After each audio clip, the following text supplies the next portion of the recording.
The woman collapsed in the dusty main street of Miles City, Montana, her worn dress billowing around her like a faded flower losing its last petal, and Xander Jameson felt his heart lurch before his boots even hit the ground from his horse. He had been riding into town to purchase supplies for his cattle ranch when he saw her stagger, clutch at nothing but air, and crumple to the hard, packed earth. Around them, people barely paused in their daily routines. It was 1878, and folks in Miles City had grown accustomed to hardship. But Xander could not simply ride past someone in obvious distress. He dismounted quickly, his spurs jingling as he rushed to her side. She was young, perhaps 20 or so, with auburn hair that had come loose from its pins, and now framed a face that would have been beautiful if not for the hollow shadows beneath her cheekbones and the grayish pallor of her skin. Her dress, though clean, was threadbare and patched in several places. When he knelt beside her and gently touched her shoulder, her eyes fluttered open for just a moment. They were the color of new spring grass, wide with confusion and fear before they closed again. Miss, can you hear me?" Xander asked, his voice rough with concern.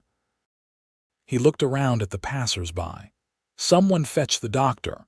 An older woman paused nearby, shaking her head. "That is Grace Dalton. She has been looking for work all week. I heard she has not eaten in days. Pride kept her from accepting charity, I suppose." Xander felt something tighten in his chest. He knew about pride. He had plenty of it himself. But he also knew about hunger, remembered the lean years when his parents were still alive and trying to make their own way in this unforgiving territory. He scooped the young woman into his arms, surprised at how little she weighed, as if she were made of nothing but bird bones and determination. "Where are you taking her?" the older woman asked.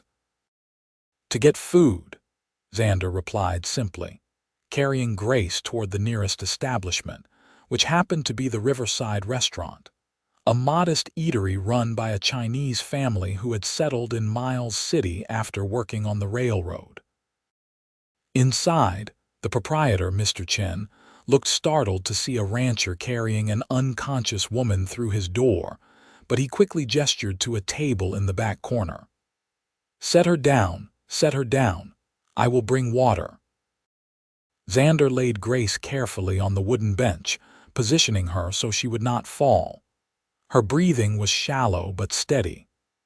When Mr. Chen returned with water, Xander dampened his handkerchief and pressed it gently to her forehead, then her wrists. After a few moments, her eyelids fluttered again. "Easy now," Xander said softly as her eyes opened and immediate panic flooded them. "You are safe. You fainted in the street." Grace tried to sit up quickly, but the movement made her sway. Xander steadied her with a hand on her shoulder. "Slowly. You need to take it slowly." "I do not need charity," she whispered, though her voice was so weak the words carried no real force. "Good thing this is not charity then," Xander replied. "A man cannot let a lady collapse in the street without doing something about it. That would be poor manners, and my mother raised me better than that." Despite her weakened state, Grace's chin lifted with stubborn pride. "I can take care of myself." "I am sure you can, under normal circumstances. But right now, you are going to sit here and let Mr. Chen bring you some food, and you are going to eat it, because fainting in the middle of town is dangerous. What if a horse had trampled you? Or a wagon?" Before Grace could protest further, Mr. Chen appeared with a bowl of rice porridge, steam rising from it in gentle wisps. "Start with this. Easy on the stomach." Grace stared at the bowl as if it were both salvation and defeat.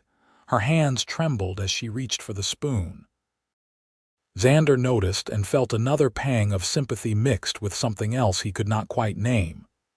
Anger, perhaps, that someone so young should be in such desperate circumstances.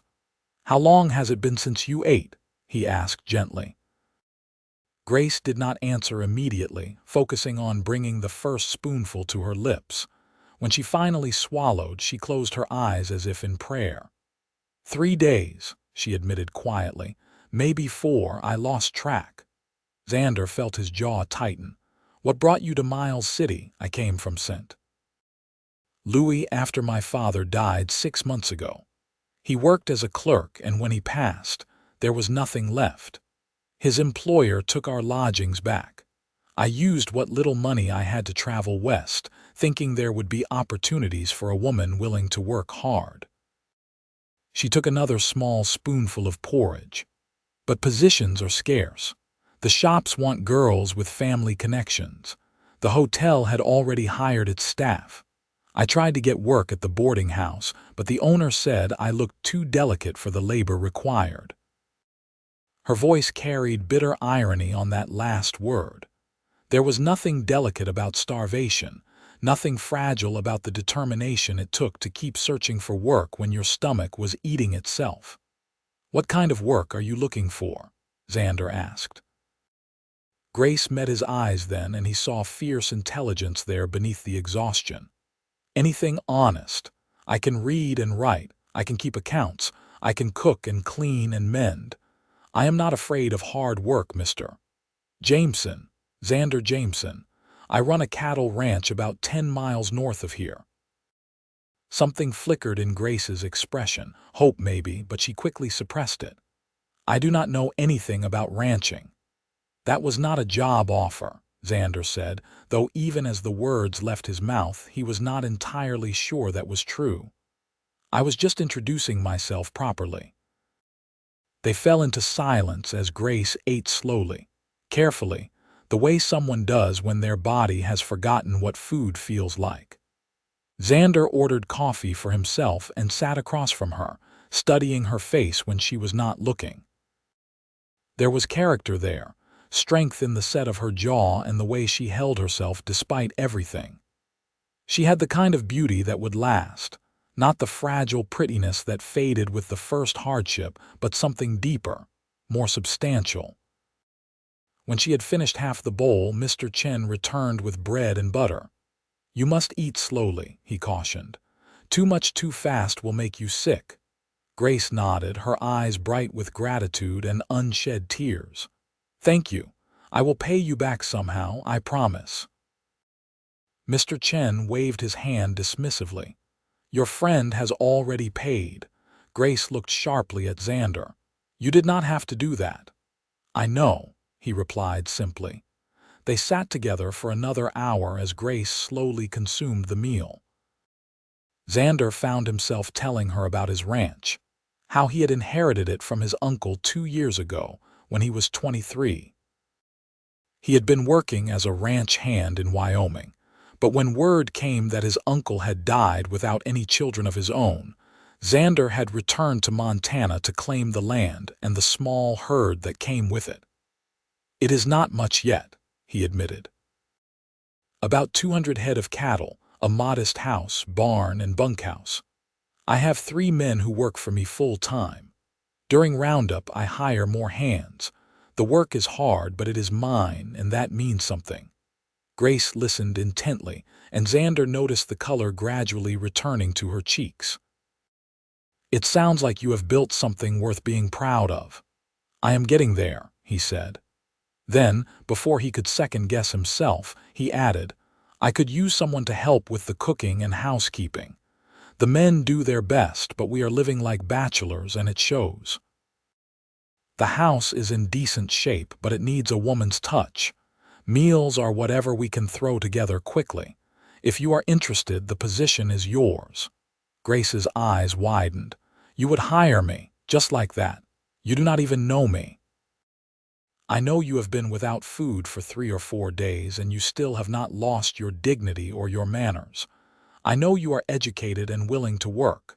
That is enough for me. He paused, then added honestly, the bunkhouse is separate from the main house. You would have privacy and safety. I give you my word on that.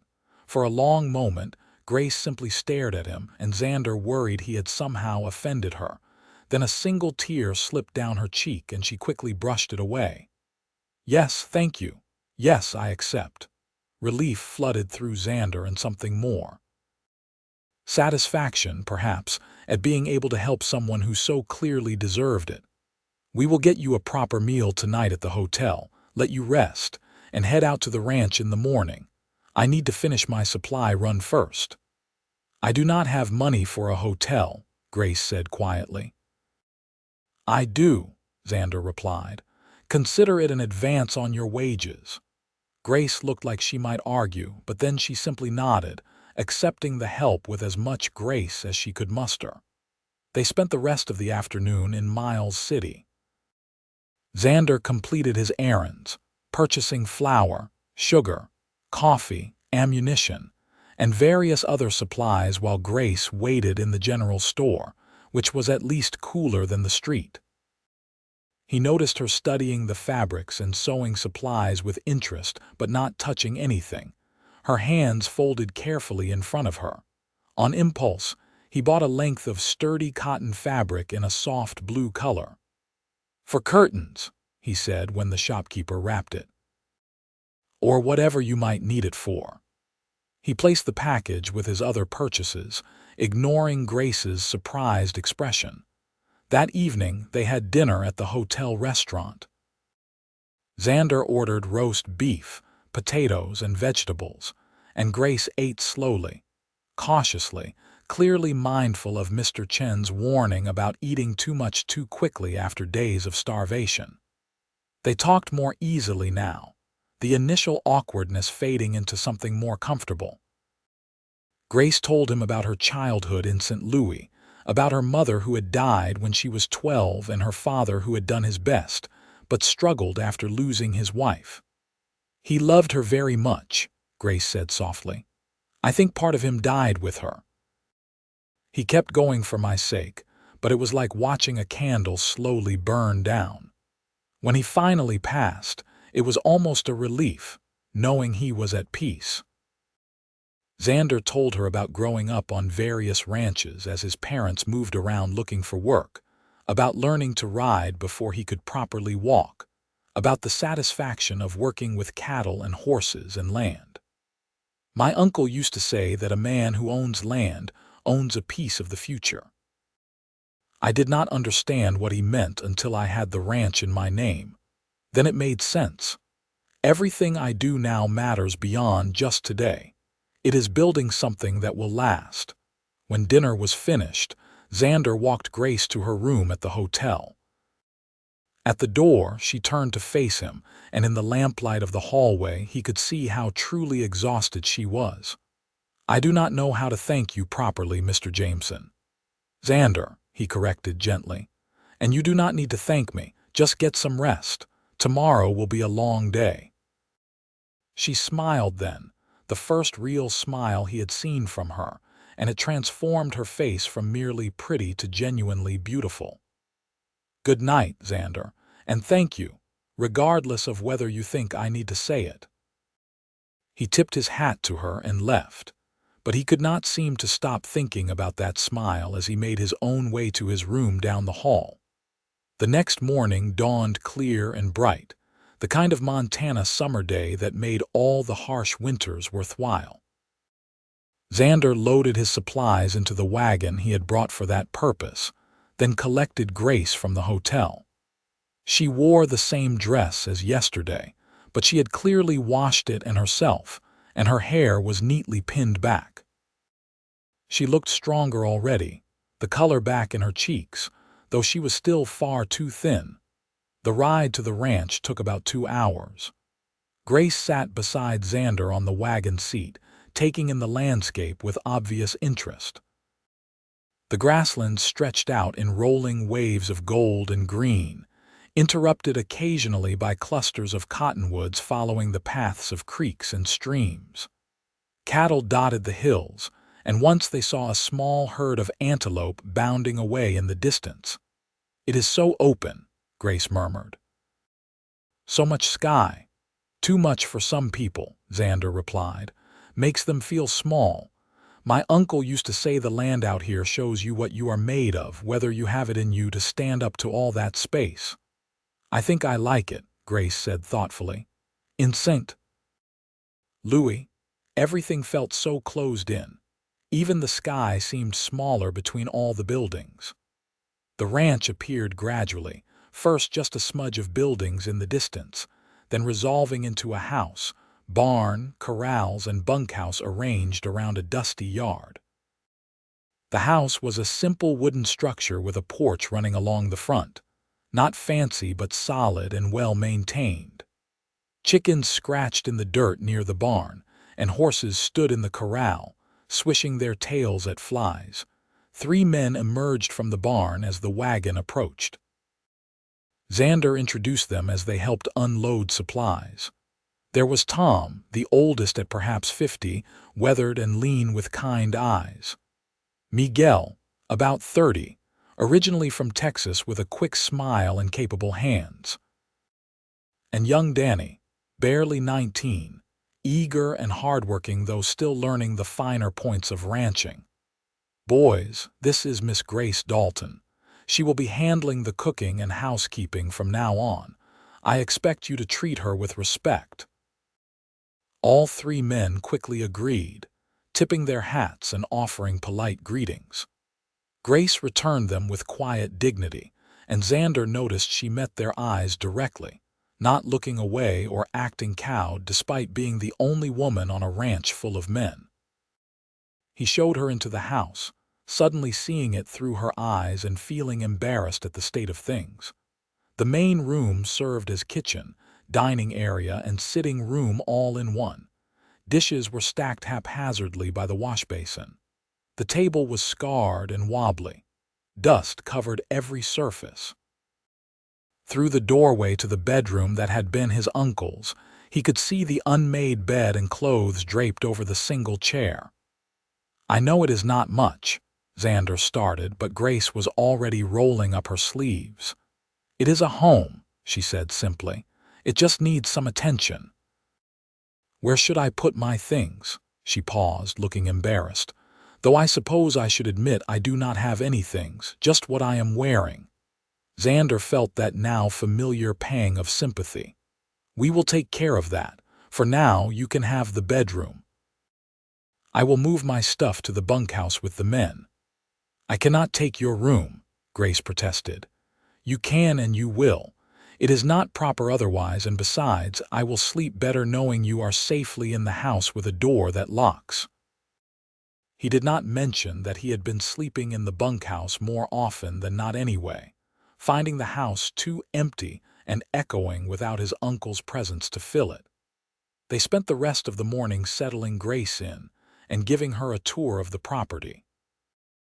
The kitchen was better stocked than she had expected, with a good cast iron stove, plenty of pots and pans, and a root cellar for storing vegetables and preserved goods. The chickens would provide eggs. There was a smokehouse with some cured meat. A vegetable garden behind the house was overgrown but salvageable. We have been buying bread from town when we go in, Xander admitted. None of us are much good at baking. I can manage that, Grace assured him. She was already making mental lists, he could tell, planning how to organize and clean and make the place more livable. For lunch, she insisted on cooking despite Xander's protests that she should rest more. She made simple griddle cakes with bacon and eggs, but to the men who had been subsisting on their own crude cooking, it tasted like a feast. Danny ate 4 helpings and looked ready to propose marriage on the spot before Tom elbowed him in the ribs. Over the next few days, Grace settled into a routine. She woke before dawn to prepare breakfast for the men, sending them off to their work with full stomachs and coffee that actually tasted good. Then she would tackle cleaning the house, one section at a time, scrubbing and organizing until the place began to look civilized. She revived the vegetable garden, baked bread that made the whole house smell like heaven, and somehow found time to mend the men's clothing, which had been in desperate need of attention. Xander found himself making excuses to come back to the house during the day, ostensibly to check on supplies or grab tools, but really just to see Grace and make sure she was settling in well. He told himself he was simply being a responsible employer, but he knew it was more than that. He liked watching her move around the kitchen with quiet efficiency. He liked the sound of her humming as she worked. He liked the way she smiled when she saw him, as if his presence genuinely pleased her. At dinner each evening, the men would gather around the table and Grace would serve food that got better and better as she learned the stove and the supplies available to her. Conversation flowed easily, the men sharing stories about their day, Grace asking questions and showing real interest in the work of the ranch. "How do you decide which cattle to sell?" she asked one evening over beef stew. Tom launched into an explanation of selecting steers versus keeping breeding stock, and Grace listened attentively, asking follow-up questions that showed she was truly trying to understand. Xander watched her face in the lamplight, noting the way her eyes lit up when she was engaged in something, the way she tucked a stray strand of hair behind her ear when she was thinking. After 2 weeks, Grace looked like a different person from the woman who had collapsed in the street. She had gained weight, color bloomed in her cheeks, and her eyes shone with health and contentment. The dress she wore was still the same one, but she had used some of the fabric Xander had bought to create an apron that protected it during work. One evening after dinner, when the other men had retired to the bunkhouse, Xander helped Grace wash the dishes, something he had started doing without really thinking about it. They worked in comfortable silence for a while before Grace spoke. "I want to thank you again for giving me this opportunity. You saved my life, and I do not say that lightly. I was at the end of my resources and my hope if you had not stopped." "But I did stop," Xander interrupted gently. "And I am glad I did. You have made this place feel like a home again." I had not realized how much I missed that. Grace looked at him, really looked at him, and something passed between them in that moment, an acknowledgement of feelings neither was quite ready to name. "I am glad too," she said softly. The summer progressed into its full heat. The cattle fattened on the rich grass. The work was constant but satisfying. Grace had transformed the house completely, adding small touches that made it welcoming. She had used the blue fabric to make curtains for the windows, letting in light while providing privacy. She had picked wildflowers and put them in jars on the table. She had organized the shelves and created a small sitting area near the fireplace with some old quilts she found in a trunk. Xander found himself thinking about Grace constantly. He noticed everything about her. The way she bit her lower lip when she was concentrating on a difficult task. The way she laughed at Tom's terrible jokes. The way she was unfailingly kind to young Danny, who clearly had developed a harmless crush on her. He noticed how she never complained about the hard work, how she took pride in doing things well, how she treated everyone with respect regardless of their station. He also noticed how beautiful she was, though he tried not to think about that too much. It did not seem proper when she was his employee, dependent on him for her livelihood. But he could not help the way his heart sped up when she smiled at him, or the way he looked forward to their quiet conversations in the evening, or the way he had started taking more care with his own appearance, making sure he was properly washed and his clothes were clean before coming to the house. One Saturday in late July, Xander announced he would be taking Grace to town for supplies and to purchase her some proper clothing. She tried to protest, but he was firm. "You cannot keep wearing the same dress day after day. You have earned proper wages, and you will use some of them to get what you need." In Miles City, they went to the general store where Mrs. Patterson, the shopkeeper's wife, helped Grace select 2 simple but well-made dresses, undergarments, a sturdy pair of boots, and a wide-brimmed hat to protect her from the sun. Grace was embarrassed by the expense, but Xander reminded her that he had been keeping track of her wages and she had money of her own now.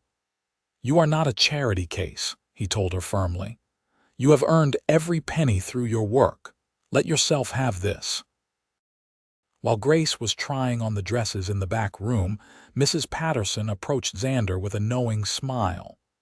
"That young lady thinks very highly of you, Mr. Jameson." Xander felt heat rise in his cheeks.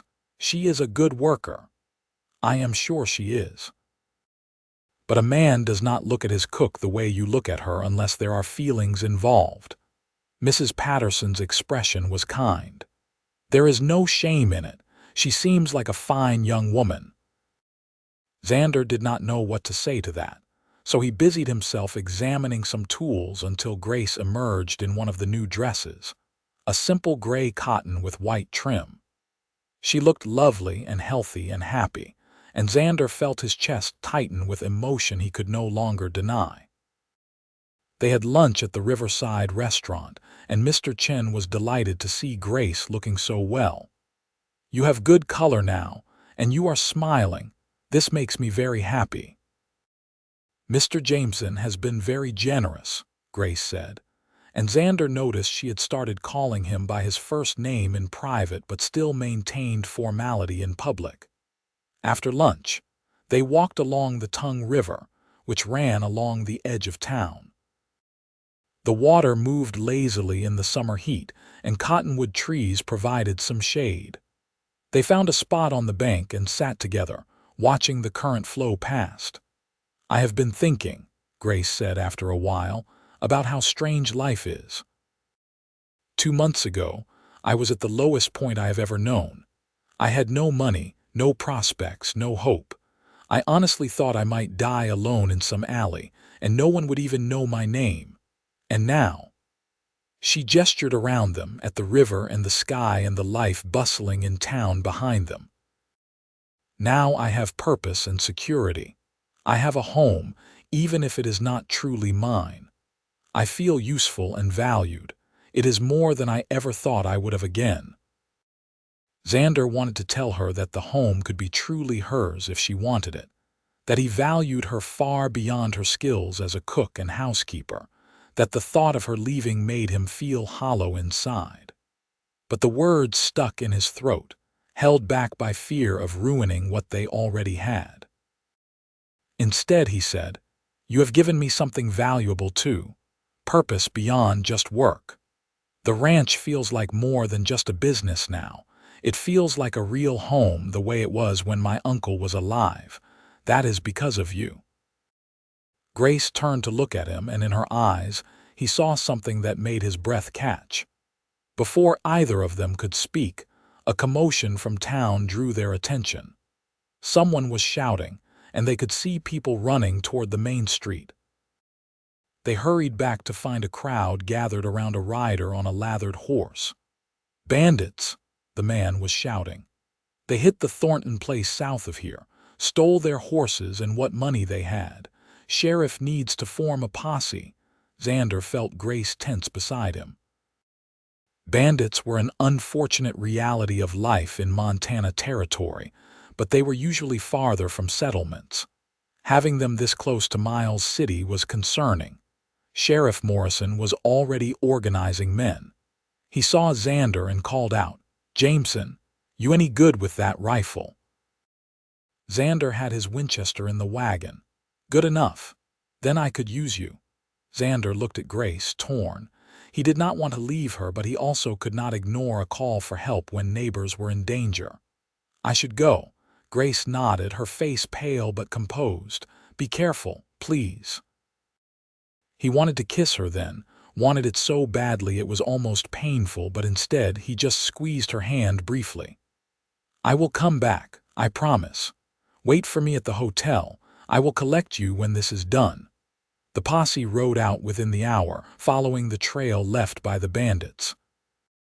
It led southeast, away from town and into rougher country.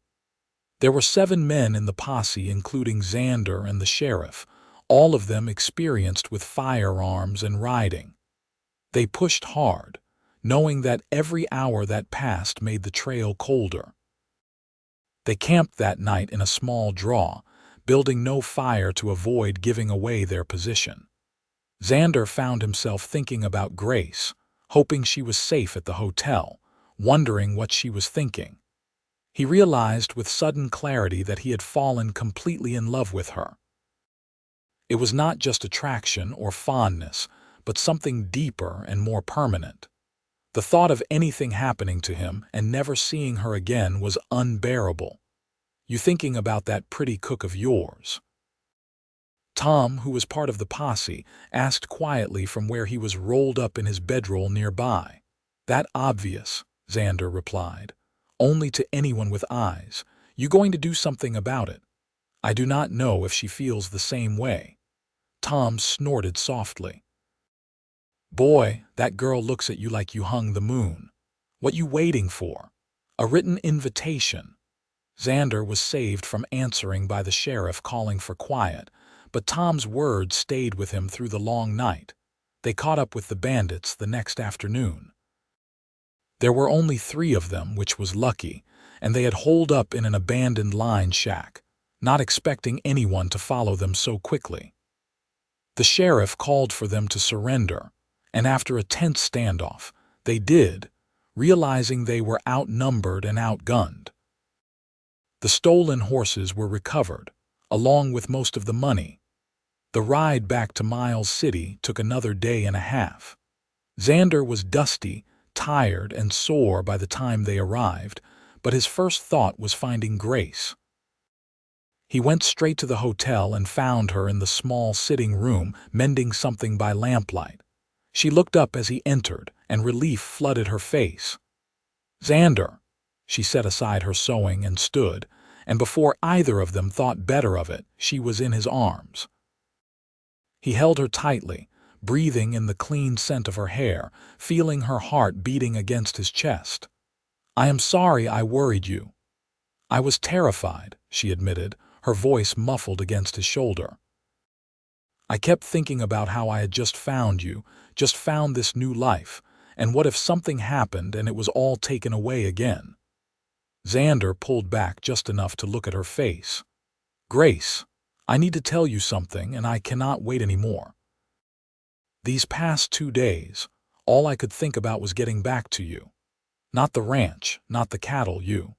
I have fallen in love with you, and I know that might not be proper given that you work for me, but I cannot keep pretending these feelings do not exist." Grace's eyes widened, and for a terrible moment, Xander thought he had made a horrible mistake. Then she smiled through sudden tears. "I love you too.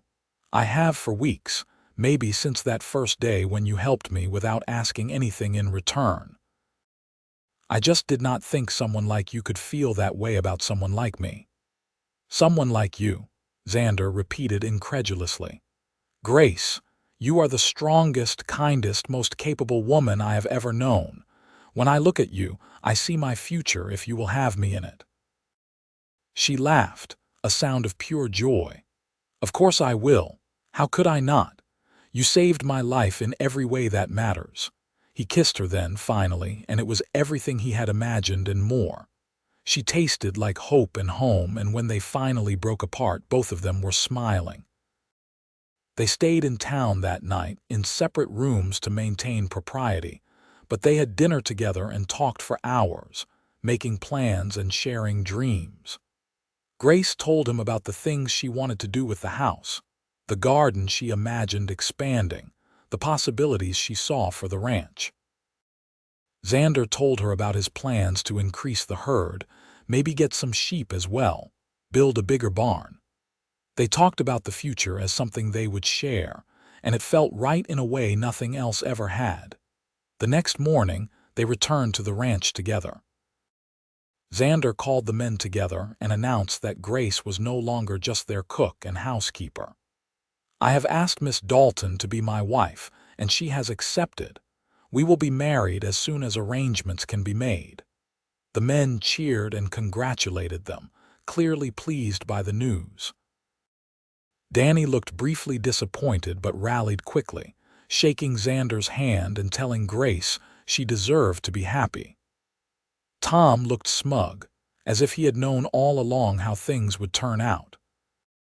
Miguel grinned and said something in Spanish that made Grace blush, even though she did not understand the words. They decided to marry quickly, not seeing any reason to wait. The following Saturday, they stood before the minister in the small church in Miles City with Tom, Miguel, and Danny as witnesses. Grace wore a new dress of deep blue that matched her eyes, and Xander wore his best suit, cleaned and pressed for the occasion. The ceremony was simple but heartfelt, and when the minister pronounced them husband and wife, Xander felt as if his life had finally clicked into place. They had a small celebration dinner at the hotel restaurant with their friends, then rode back to the ranch as the sun was setting. Xander had moved his things back into the house earlier in the week, and Grace had added more touches to make it feel like their home. Fresh flowers sat on the table. The curtains she had made moved gently in the evening breeze through the open windows. Everything smelled like the bread she had baked that morning. In the bedroom, Xander was gentle and patient, knowing Grace had never been with a man before. He took his time, learning what made her sigh with pleasure, showing her with his body what he had told her with words, that he loved her beyond measure. She responded with a passion that matched his own, and afterward they lay tangled together in the darkness, listening to the sounds of the ranch at night. "I never imagined this," Grace whispered against his chest. "A month ago I was alone and starving and desperate. Now I am married to a good man who loves me, living on this beautiful ranch with a future full of possibilities. It does not seem real." "It is real," Xander assured her, pressing a kiss to her forehead. "This is our life now. We are building it together." The months that followed were among the happiest of Xander's life. He and Grace fell into an easy rhythm, working together to run the ranch and make it prosper. She was not content to just stay in the house. She wanted to learn about all aspects of the operation. He taught her to ride, starting her on the gentlest mare in his string, and she proved to be a natural horsewoman. She learned to recognize the different cattle, to spot signs of illness or injury, to understand the rhythms of ranch life. In turn, she taught him things too. How to make a house feel like more than just shelter. How to communicate about feelings and concerns instead of keeping everything bottled up inside. How to find joy in small moments, like sharing coffee on the porch at sunrise or reading together by lamplight in the evening. They worked on expanding the ranch together.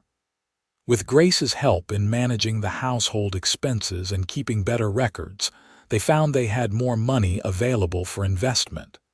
They purchased more cattle, improved the barn, and hired another hand to help with the increased workload.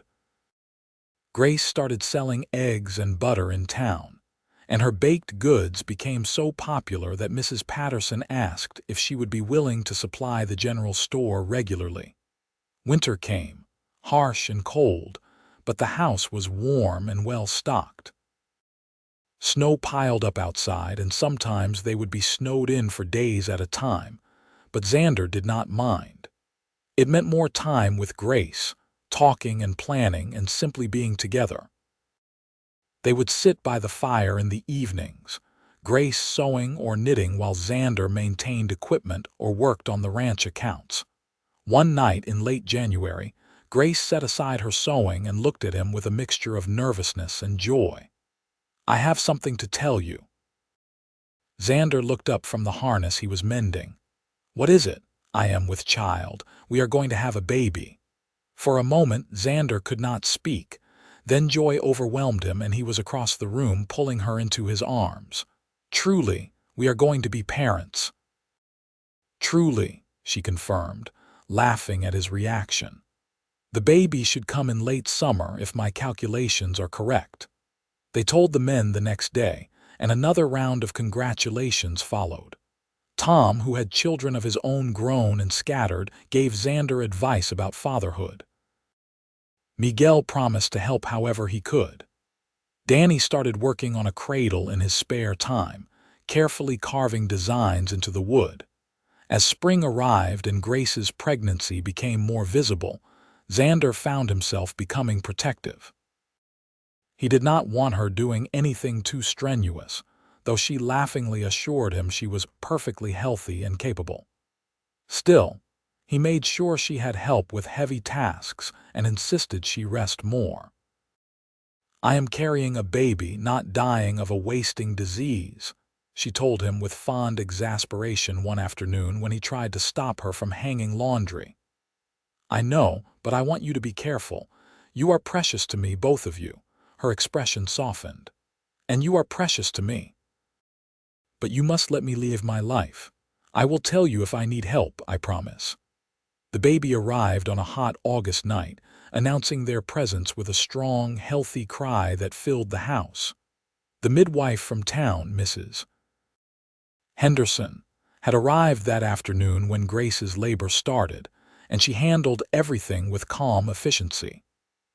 Xander waited anxiously outside until Mrs. Henderson finally called him in. Grace looked exhausted but radiant, holding a tiny bundle wrapped in a soft blanket. "Come meet your son," she said softly. Xander approached on shaky legs, looking down at the red, wrinkled face of his child. His son. The baby had dark hair like his, and was waving tiny fists in the air as if already protesting the indignity of being born. "He is perfect," Xander whispered, touching one impossibly small hand with his finger. The baby gripped it immediately, and Xander felt his heart turn over in his chest. What should we name him? They had discussed names for months without settling on anything definite. Now Grace said, "I was thinking, Henry, after your uncle. He gave you this ranch, this life. It seems fitting." "Henry Jameson," Xander said, trying out the sound of it. "I like it. Welcome to the world, Henry." The ranch hands were delighted with the baby. They took turns coming to the house to see him, bringing small gifts they had made or purchased in town. Tom presented them with a hand-carved rattle. Miguel brought a soft blanket his mother had sent from Texas. Danny showed them the completed cradle, which was beautiful with its carved horses and cattle along the sides. Grace recovered quickly from the birth, and Henry proved to be a relatively easy baby, though he had a strong set of lungs and was not shy about using them when hungry or wet. They settled into a new routine, this one revolving around the baby's needs. Xander found he did not mind the sleepless nights or the constant demands. Every time he looked at his son, he felt overwhelmed with love and purpose. As Henry grew from an infant to a toddler, Xander and Grace continued to build their life together. The ranch prospered, the herd increasing each year until they had to purchase additional grazing land. They hired more hands and built a new, larger bunkhouse. Grace's egg and baking business expanded until she had a steady income of her own, which she took pride in contributing to the family finances. When Henry was 2 years old, Grace became pregnant again. This time, she knew what to expect and was less nervous. The pregnancy went smoothly, and in early spring, she delivered a healthy baby girl they named Sarah. She had her mother's auburn hair and green eyes, and she was calmer than her brother had been, content to watch the world around her with quiet interest. Henry was fascinated by his baby sister, wanting to help care for her in his toddler way. Xander would often find him sitting next to her cradle, chattering to her about horses and cows and whatever else crossed his mind, and Sarah would watch him with solemn eyes, as if taking in every word. The years passed in a blur of work and love and growth. Henry started helping around the ranch as soon as he was old enough, following his father everywhere and asking endless questions. Sarah proved to have her mother's sharp mind and head for numbers, and by the age of 5, She was helping Grace with the household accounts. When Henry was 7 and Sarah was 5, they welcomed twins, boys they named James and William.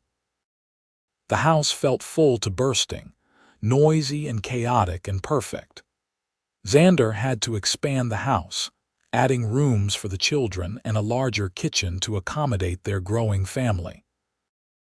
On their 10th wedding anniversary, Xander and Grace stood on the porch of their home, watching the sun set over the land they had built their life on. The children were inside with Tom, who despite his advancing age still worked at the ranch and had become like a grandfather to the children. "Did you ever imagine this?" Xander asked, his arm around Grace's waist. "10 years ago, when I found you in that street," Grace leaned into him, comfortable and content. "Not in my wildest dreams. I was just hoping to survive another day. I could not have imagined finding love or a home or a family. You gave me all of that." "We gave it to each other," Xander corrected. "I was existing before you, but I was not really living. You taught me what it means to have a full life, what it means to truly love someone. Every day with you has been a gift." They kissed, still filled with the same passion they had felt on their wedding night, but tempered now with deeper things: partnership, respect, shared history, and the kind of love that only grows stronger with time. Inside, they could hear the children laughing at something Tom had said. Henry's voice was changing, hovering between boy and young man. Sarah was reading to the twins, patient despite their constant interruptions. It was chaos and noise and the beautiful mess of family life. "We have built something good here," Grace said softly. "Something real and lasting." "We have," Xander agreed. "And it all started because you were brave enough to keep going even when everything seemed hopeless, and I was lucky enough to be in the right place at the right time." "Not luck," Grace said firmly. "Fate. It was always meant to be this way, us finding each other, building this life. I truly believe that." As night fell over the ranch, they went inside to join their family. The house was warm with lamplight and love, filled with the sounds of children and conversation. Xander looked around the table at dinner, at Grace laughing at something Henry said, at Sarah helping the twins with their food, at Tom telling one of his terrible jokes, at Miguel and Danny, and the other hands who had become like family over the years. This was what mattered. Not wealth or status or fame, but this. People you loved gathered around you, a home you had built with your own hands and heart, work that gave you purpose, and love that sustained you through everything. Years continued to pass, bringing changes and challenges, but also joy. Henry grew into a capable young man who worked the ranch alongside his father, already showing signs of being a natural leader. Sarah remained the quiet, intelligent heart of the family, the one everyone went to when they needed advice or comfort. The twins were inseparable troublemakers who kept everyone on their toes, but who also had huge hearts and strong backs for work. When Grace was 40, she announced she was pregnant again, much to everyone's surprise. "I thought we were done," Xander said, though he was grinning. "Apparently not," Grace replied, her hand on her still flat stomach. "One more blessing to count." This last baby was another girl born when Grace was 41. They named her Elizabeth, and she was a joy from the start, sunny-natured and quick to laugh. The older children doted on her, and she grew up surrounded by love and attention. Xander and Grace continued to run the ranch together well into their later years. They had become respected members of the Miles City community, known for their fair dealing and generous spirits. When the town needed help building a schoolhouse, they donated money and labor. When neighbors faced hardship, they offered assistance without being asked. They treated their ranch hands with respect and paid fair wages, and as a result, men wanted to work for them. On their 30th wedding anniversary, their children organized a party at the ranch.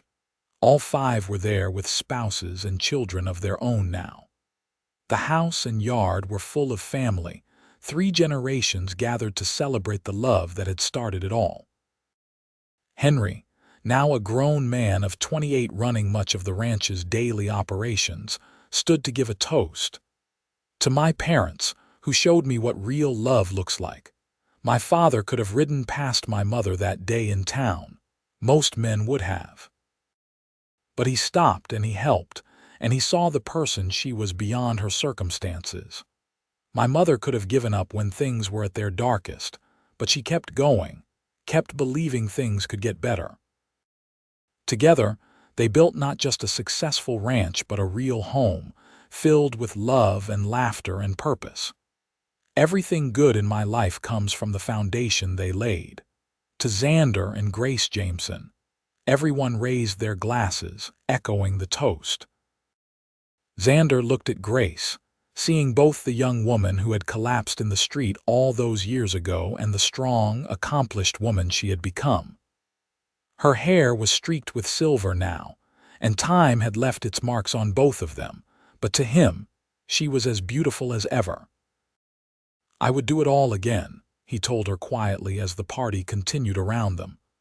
"Every moment, every choice, every challenge, it all led here to this, and I would not change a thing." "Neither would I," Grace replied, squeezing his hand. "You saved my life that day, but I think maybe I saved yours too in a different way." "You did," he agreed. "You absolutely did." As the sun set on their anniversary celebration, Xander and Grace sat together on the porch, watching their grandchildren play in the yard while their children talked and laughed inside. The ranch stretched out around them, prosperous and well-tended, a legacy for the generations that would come after them. "You remember what you told me that first day?" Grace asked. "When I said I did not need charity," Xander smiled. "I said it was not charity. A man could not let a lady collapse in the street without doing something about it. You did more than something. You gave me a whole life, a beautiful, full, meaningful life." "We gave each other that," Xander corrected, as he always did when she tried to give him too much credit. "We were both lost in different ways and we found each other. That is not charity or luck. That is grace of a different kind." Grace laughed at the play on her name. "Grace indeed.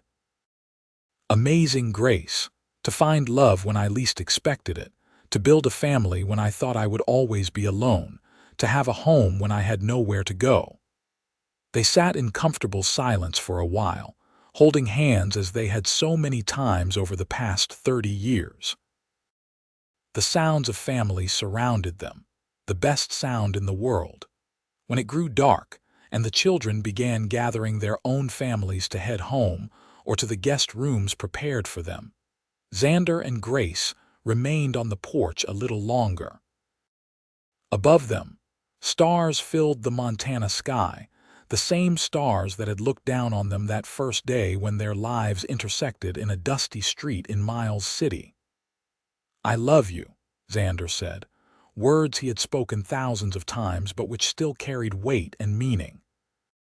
"I love you too," Grace replied, leaning her head on his shoulder. "Always have, always will." They went inside finally, to the home they had built and filled with love, and closed the door on another perfect day in a life full of them. Their story, which had begun with hunger and desperation, and a moment of compassion, had become something beautiful and lasting. It was a story they would pass down to their children and grandchildren, a reminder that sometimes the darkest moments come just before the dawn, and that love, when it is real and true, can transform everything. The ranch would continue long after they were gone, run by Henry and eventually by his children. But the real legacy Xander and Grace left was not the land or the cattle or the buildings. It was the example they set of how to love well, how to treat people with dignity and respect, how to build something meaningful through hard work and commitment. It was the family they created and the values they instilled. It was the proof that one act of kindness, one moment of seeing another person's humanity, can change everything. As they prepared for bed that night, Grace looked around the bedroom that had been hers first as an employee, then as a wife, and now as a matriarch of a large and thriving family. She thought about the terrified, starving girl she had been and the woman she had become. The journey between those two versions of herself had been made possible by the man now pulling off his boots and preparing to join her in the bed they had shared for 30 years. "What are you thinking about?" Xander asked, noticing her contemplative expression. "About how far we have come, about how blessed I am, about how grateful I am that you were the kind of man who would stop when someone needed help." Xander crossed to her and took her hands in his. "And I am grateful you were the kind of woman who could accept help without losing her dignity, who could build a new life from nothing, who could love a simple rancher and make him feel like the richest man in the world." They held each other, two people who had found in each other everything they needed. Outside, the wind moved through the grass, the same wind that had always blown across this land. The cattle settled for the night. The horses dozed in their stalls. The ranch slept, peaceful and secure. Inside the house, Xander and Grace Jameson slipped into bed, comfortable in their life and their love. They had built something real and lasting, something that mattered. And it all started with one moment of compassion on a dusty street in Miles City, Montana, on a hot summer day in 1878. That moment had changed everything. It had given Grace a future when she had none. It had given Xander a family when he had been alone. It had created a legacy of love that would continue for generations. Sometimes, the smallest acts have the biggest consequences. Sometimes, one choice made in a single moment can alter the course of multiple lives. As sleep claimed them, Xander's arm around Grace and her head on his chest, they were content. They had lived well and loved deeply. They had raised good children who would carry on what they had started. They had built a home in every sense of the word. And through it all, they had remained partners, lovers, best friends. The story that began with a collapse in the street had become a love story for the ages. Proof that the best things in life often come from the most unexpected places, and that true love, once found, can weather any storm and overcome any obstacle. Xander and Grace Jameson were living proof of that truth, and they would remain so until their final days, surrounded by the family and life they had built together, on the ranch that had become a symbol of hope, love, and the enduring power of compassion.